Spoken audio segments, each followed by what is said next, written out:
ಅಣ್ಣ, ನೆನ್ನೆ ನಿಮ್ಮ ಜೊತೆ ಎಣ್ಣೆ ಹೊಡೆದವರೆಲ್ಲ ಆಸ್ಪತ್ರೆಯಲ್ಲಿ ಅಡ್ಮಿಂಟ್ ಆಗಿದ್ದಾರೆ. ಇಬ್ಬರಂತೂ ICUಯಲ್ಲಿದ್ದಾರೆ. ಒಬ್ಬ ಅಂತೂ ಉಳಿಯೋದೇ ಡೌಟು ಅಂತ ಹೇಳ್ತಾ ಇದ್ದಾರೆ. ಆದರೆ ನೀವು 2 ಫುಲ್ ಬಾಟ್ಲ್ ಹೊಡೆದ್ರೂ ಅಲ್ಲಾಡ್ದಂಗೆ ಕೂತಿದ್ದೀರಾ. ಅವತ್ತು ನಮ್ಮ ರಿಲೇಟಿವ್ಸ್ ಬಿಗ್ ರೂಟಲ್ಲಿ ಫ್ಯಾಮಿಲಿ ಎಲ್ಲ ಒಂದೇ ಒಂದು ಪೆಗ್ ಹಾಕು ಅಂತ ಫೋರ್ಸ್ ಮಾಡಿದ್ರು. ನೀವು ಬೇಡ ಬೇಡ, ನನಗೆ ಅಭ್ಯಾಸ ಇಲ್ಲ, ತಲೆ ಸುತ್ತುತ್ತದೆ, ಒಂದೇ ಒಂದು ಸ್ಪ್ರೈಟ್ ಸಾಕು ಅಂದ್ಬಿಟ್ರಿ. ಅಲ್ಲಿ ಆಸ್ಪತ್ರೆಯಲ್ಲಿ ಡಾಕ್ಟ್ರು ಇವ್ರ ಜೊತೆ ಕುಡ್ದಿರೋರಲ್ಲಿ ಇನ್ನೊಬ್ಬ ಇನ್ನೂ ಅಡ್ಮಿಂಟ್ ಆಗಿಲ್ಲ ಅಂದರೆ ಇವನ್ಯಾರೋ ದೊಡ್ಡ ಪಿವಟ್ ನನ್ನ ಮಗ ಅಂತ ಹೇಳ್ತಾ ಇದ್ದಾರೆ. ಅಣ್ಣ, ಇಲ್ಲಿಗೆ ಬರೋಕ್ಕೂ ಮುಂಚೆ ಯಾವ ಬಾರಲ್ಲಿ ಕುಡಿತಾ ಇದ್ರಿ?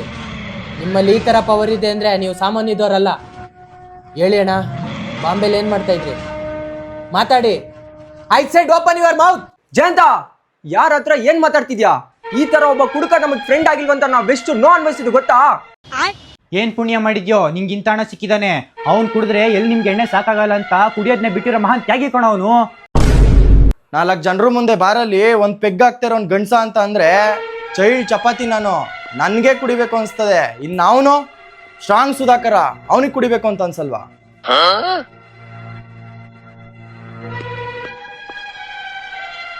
ಹೇಳಿ ಅಣ್ಣ, ಬಾಂಬೆಲಿ ಏನು ಮಾಡ್ತಾ ಇದ್ರಿ? ಮಾತಾಡಿ.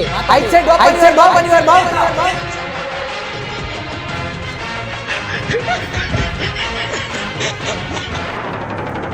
ನಿನಗೆ ನೀನೇ ಸಾಟಿಲಿಲ್ಲ ಅಮ್ಮಯ್ಯ.